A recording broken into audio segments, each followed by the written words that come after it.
eng birinchi zikr inson uyg'onganda bo'ladi. Uxlab yotuvdi, uyg'ondi.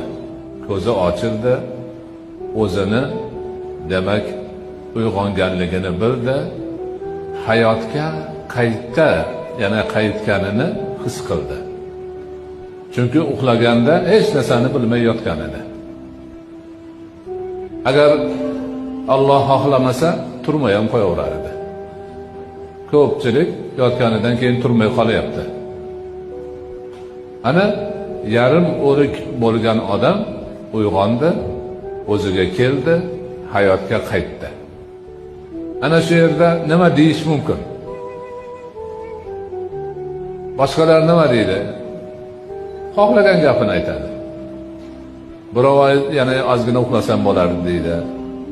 Birov voy kech qolgan-u, falon yerga borishim kerak edi deydi. Yana kimdir choyni kim qaynatadi deyishi mumkin. Nima desa deydi.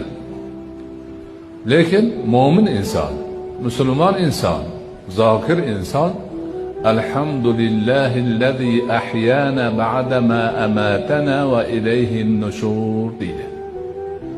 Ma'nosi bizni o'ldirganidan keyin qayta tiriltirgan Allohga shukrlar bo'lsin va faqat u zotni o'zigagina yig'ilib borish bor.